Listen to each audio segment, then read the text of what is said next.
Hello friends, कैसे हैं आप सब। फॉरएवर स्टोरी में आप लोगों का स्वागत है। पिछले पार्ट में आप लोगों ने सुना कि श्री आधे घंटे से शीतल को एब्जॉर्व कर रही थी। शीतल अजीब हरकतें कर रही थी। पहली बार जब श्री ने शीतल को कुर्सी से टेक लगाए आंखें बंद किए देखा तो सोचा कि शायद सर दर्द हो रहा होगा।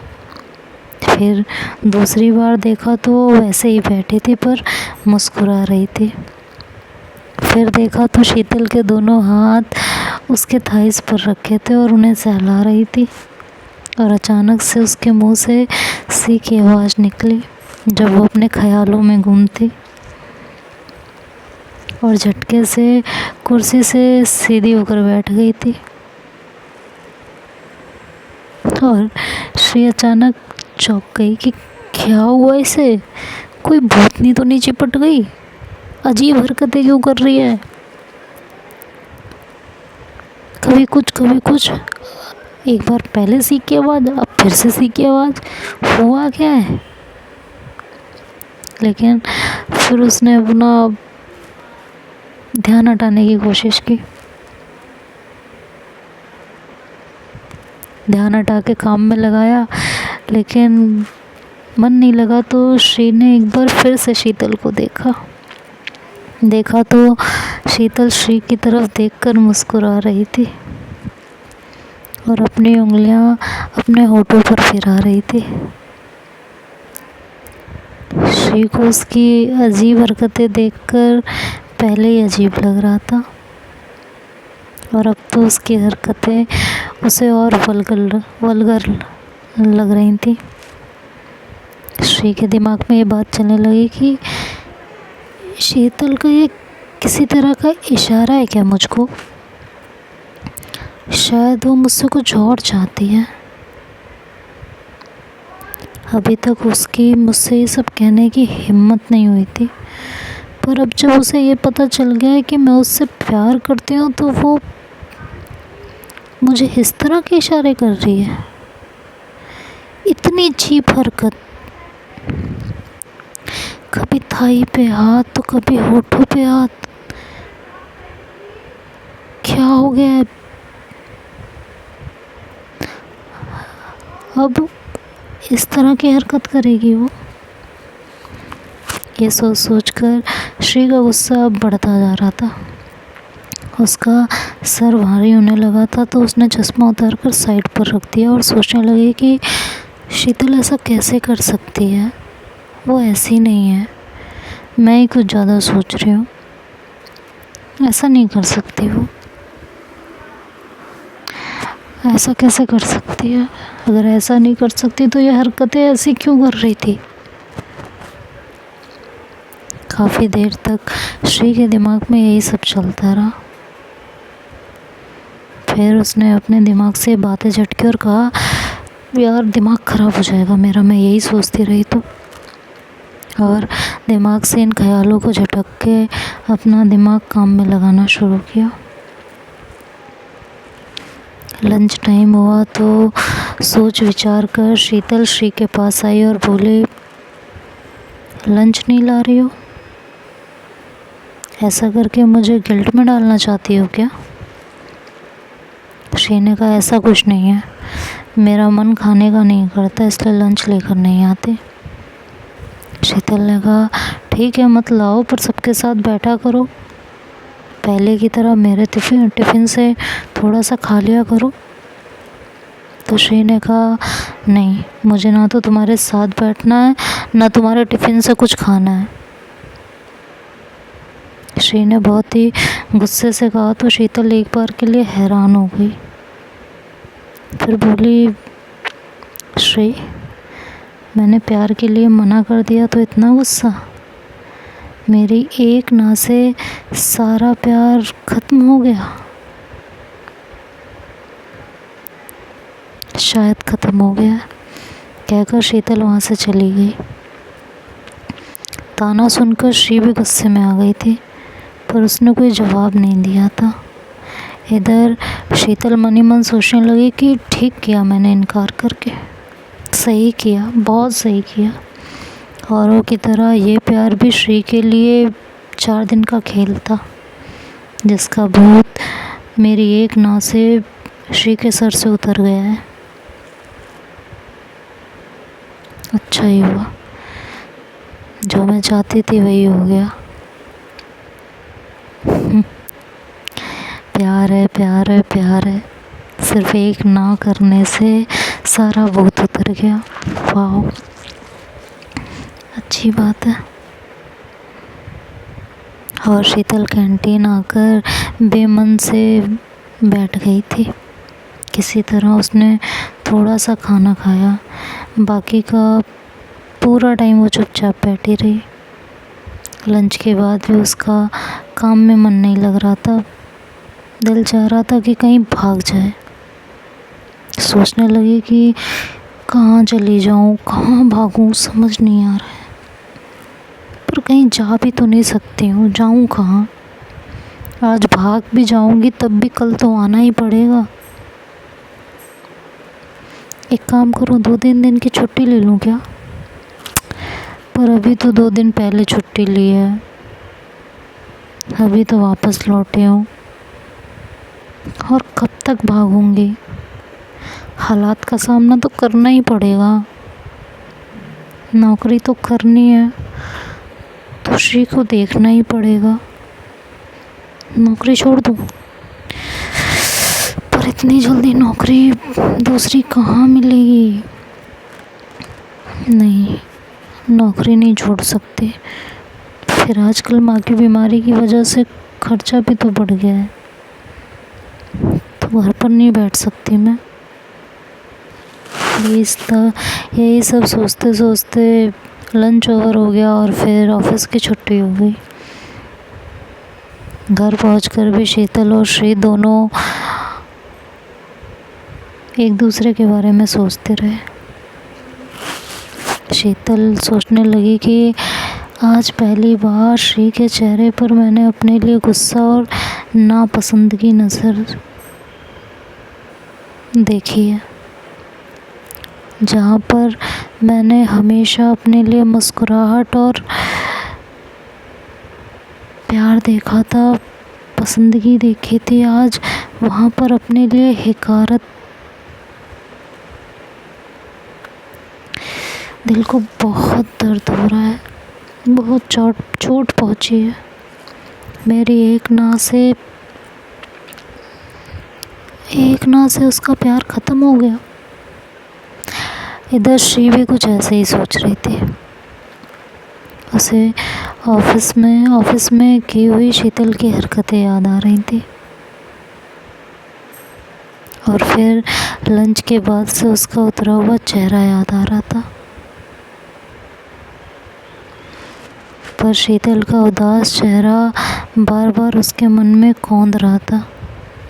वो सोचने लगी कि कुछ ज़्यादा ही हार्श बिहेव तो नहीं कर दिया मैंने। दूसरे ही पल उसके मन में आया, हाँ तो शीतल की हरकतें भी तो ऐसी थी कि गुस्सा आए। बुरा सिर्फ उसे ही लग सकता है क्या? उसे भी ऐसी हरकत करने से पहले सोचना चाहिए था कि मुझे कैसा लगेगा। प्यार करती हूँ उससे तो इसका मतलब ये नहीं है कि वो मुझे ऐसे गंदे इशारे करे।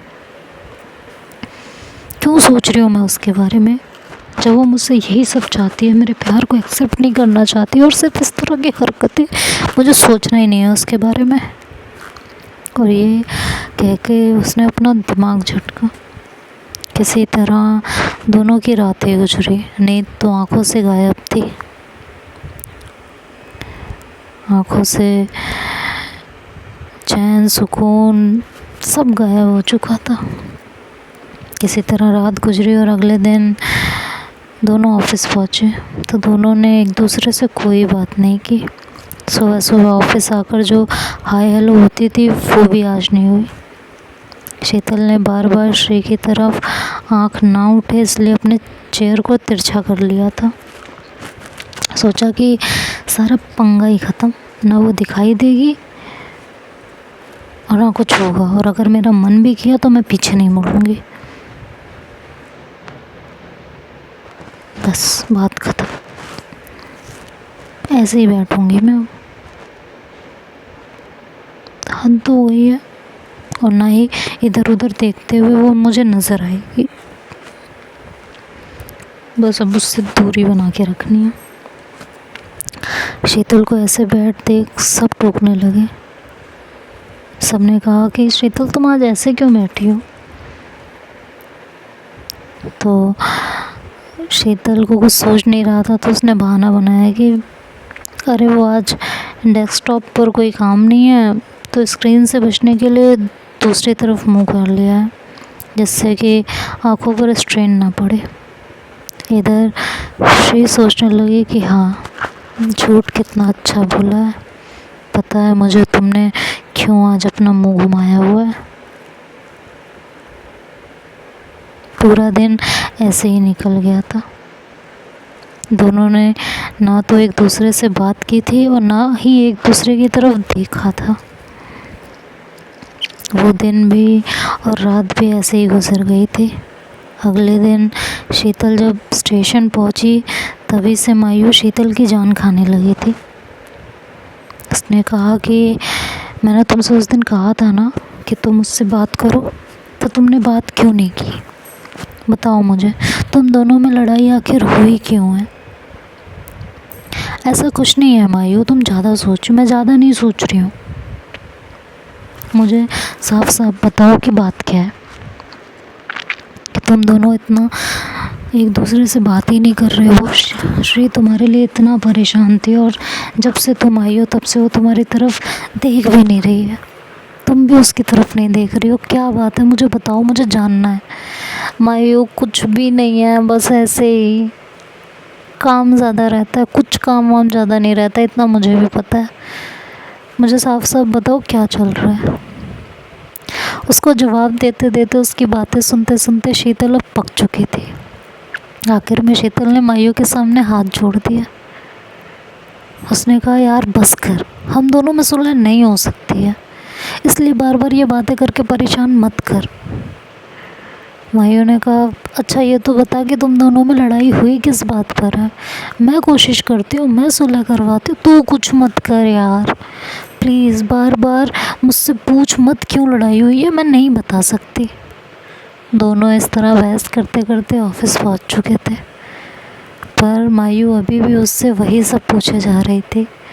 तो शीतल ने कहा कि यार शाम को जाते हुए बात करते हैं, कहकर अपनी जान छुड़ाई और अपने डेस्क पर जाकर काम शुरू किया। पर आदत थी कि एक नज़र पहले श्री को देखती थी। उसने नज़र उठा के श्री की तरफ देखा तो श्री भी उसी की तरफ देख रही थी। एक पल को आंखें मिली और फिर दोनों ने अपनी अपनी निगाहें फेर ली। लंच टाइम हुआ, सभी लोग कैंटीन में आकर बैठे ही थे कि भक्ति ने आकर मायू और शीतल से कहा कि सर ने कॉन्फ्रेंस रूम में बुलाया तुम दोनों को।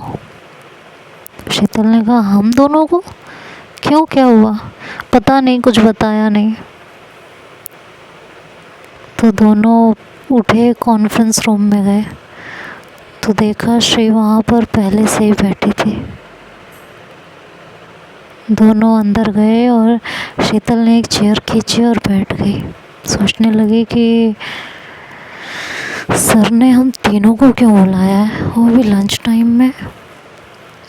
उसने मायू से कहा कि यार सर ने इस टाइम क्यों बुलाया है? तो मायू ने कहा अभी पता चल जाएगा, और दरवाज़ा खोलते हुए बाहर निकली। तो शीतल ने पूछा कहाँ जा रही हो? तो मायू ने कहा कैंटीन में खाना खाने।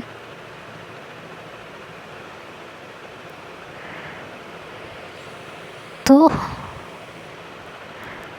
शीतल ने कहा तो यहाँ बॉस ने बुलाया। एक्चुअली क्या है ना शीतल, तुम दोनों को खाना तो खाना नहीं होता, तो आराम से यहाँ बैठकर अपना झगड़ा डिस्कस करो और सॉर्ट आउट करो।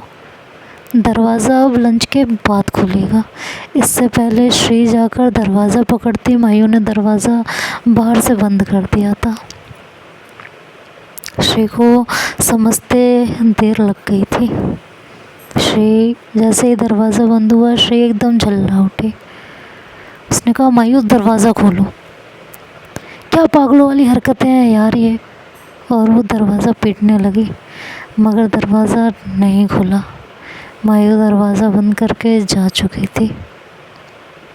श्री दरवाज़ा पीटे जा रही थी। यार प्लीज़ मायू दरवाज़ा खोलो, क्या बच्चों वाली हरकत है, पागलपन कर रही हो। थोड़ी देर तक शीतल उसे परेशान होते देखती रही, फिर बोली, श्री कोई फ़ायदा नहीं, वो जा चुकी है। दरवाज़ा तभी खुलेगा जब वो चाहेगी, तो चिल्लाने का कोई फ़ायदा नहीं है, आकर चुपचाप बैठ जाओ। पर श्री झल्लाए जा रही थी, कह रही थी इसका दिमाग ख़राब हो गया है, इस तरह से दरवाज़ा बंद करने का क्या मतलब है, पागल हो गई है क्या, बेवकूफ़। मायू दरवाज़ा खोल, नहीं तो तेरे लिए ठीक नहीं होगा। अब तो तब के टाइम में फ़ोन भी नहीं देगी, फ़ोन करके गालियाँ सुना लो। तो बस वो अंदर से मायू पे चिल्लाती रही। तो देखते हैं, दरवाज़ा तो अब बंद हो चुका है, शीतल और श्री कॉन्फ्रेंस रूम में है। तो आगे आगे क्या होगा ये तो नेक्स्ट पार्ट में सुनेंगे। तब तक के लिए बाय बाय, टेक केयर।